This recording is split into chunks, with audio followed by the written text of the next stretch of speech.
श्रावण महिना म्हटलं की अनेक घरात सणवार रेलचेल सुरू होते. रक्षाबंधन, श्रीकृष्ण जन्माष्टमी आणि काहीच दिवसात गणपती बाप्पाचं आगमन होणार आहे. म्हणजेच प्रत्येक घरात आनंद, उत्साह आणि भक्तीचं वातावरण.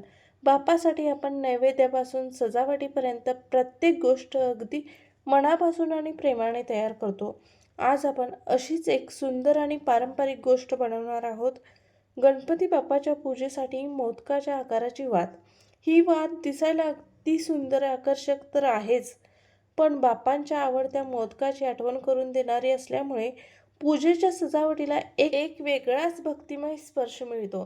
चला तर मग आज आपण अगदी सोप्या पद्धतीने ही सुंदर मोदक वात तयार करूया.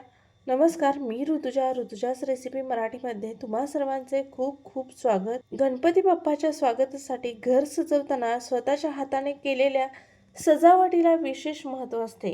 कापसापासून तयार केलेली सुंदर मोदक वात अगदी सोप्या पद्धतीने कमी वेळात बनवता येते.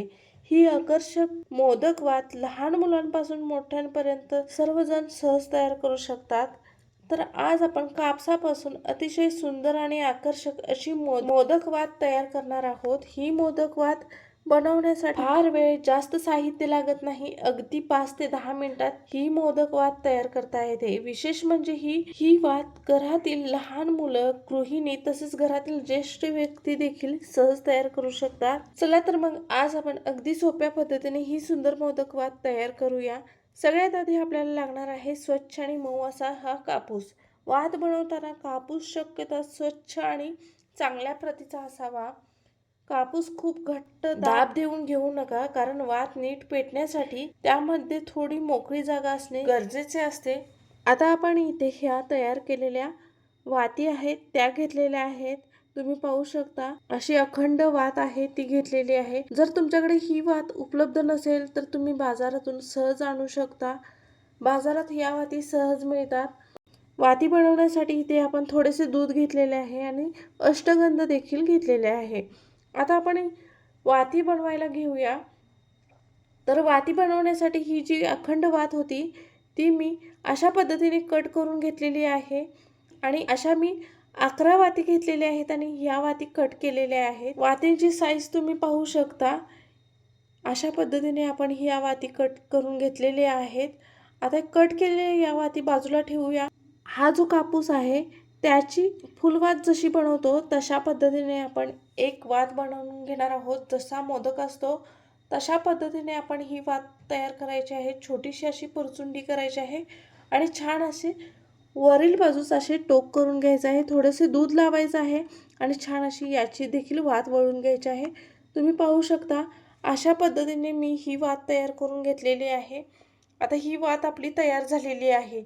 ही बाजूला ठेवणार आहोत आणि ज्या कट करून घेतलेल्या वाती आहेत त्या छान अशा आपण इथे ताटामध्ये पसरून घेणार आहोत. तुम्ही पाहू शकता अशा पद्धतीने मी इथे सर्व वाती पसरून घेतलेल्या आहेत.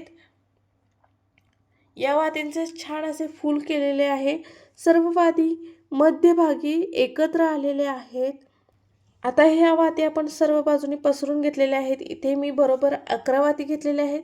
तुम्ही इथे 21 सुद्धा वाती घेऊ शकता. आता या वातीच्या मध्यभागी आपण ही केलेली मोदकाची वात ठेवायची आहे आणि सर्व वाती एकत्र करून घ्यायच्या आहेत. तुम्ही पाहू शकता अशा पद्धतीने ह्या सर्व वाती मी एकत्र करून घेतलेल्या आहेत आणि वरच्या बाजूस ज्या वाती आलेल्या आहेत त्या सुद्धा मी इथे कट करून घेतलेल्या आहेत. तुम्ही पाहू शकता वरील बाजूस कट केलेल्या बाजूला ठेवून देऊया आणि वरील बाजूस वाती कट करून घेतलेल्या आहेत. आता वातींची जी वरची टोकाची बाजू आहे त्या टोकाच्या बाजूला आपण थोडेसे दूध लावायचे आणि वात वळून घ्यायचे आहे. हाताच्या साहाय्याने अशी मी वात वळून घेतलेली आहे आणि थोडे अष्टगंधाचे बोट देखील लावायचे आहे. इथे आपण पाहू शकता आपली ही मोदक वात तयार झालेली आहे आणि अष्टगंध देखील वरील बाजूस लावलेले आहे. छान अशा याला कळ्या देखील पाडून घेतलेल्या आहेत. किती सुंदर दिसते ना ही मोदक वात. गणपती बाप्पाच्या आरतीच्या ताटात, समईजवळ किंवा पूजेच्या सजावटीमध्ये अशा प्रकारच्या वाती खूप सुंदर दिसतात. आता तयार झालेली वात आपण आपल्या पूजेच्या पद्धतीनुसार तूप किंवा तेलामध्ये वापरू शकता. वात तुपामध्ये वापरणार असाल तर तूप चांगलं वितळलेलं असावं आणि वात पूर्णपणे तुपात भिजवून घेण्याऐवजी आवश्यक तेवढं तूप त्या वातीमध्ये सोडून द्या. आणखी एक महत्त्वाची गोष्ट म्हणजे वात लावताना तिचं वरचं टोक व्यवस्थित सरळ आणि मोकळं असावं, ज्यामुळे ज्योत नीट लागण्यास मदत होते. सुंदर अशी ही आपली मोदक वात तयार झालेली आहे. गणपती बाप्पाच्या आगमनाच्या वेळी स्वतःच्या हाताने तयार केलेली अशी ही सुंदर मोदक वात बाप्पाच्या चरणी अर्पण केली की मनाला एक वेगळंच समाधान मिळतं. बाजारातून अनेक प्रकारच्या वस्तू सहज मिळतात, तर आपल्या हाताने प्रेमाने तयार केलेल्या या मोदक वातीचा आनंद काही वेगळाच असतो. तर ही वात तुम्ही गणपती बाप्पाच्या पूजेमध्ये दिव्यामध्ये वापरू शकता किंवा आरतीच्या वेळी तिच्या सुंदर ज्योतीने बाप्पाच्या चरणी भक्तीने अर्पण करू शकता.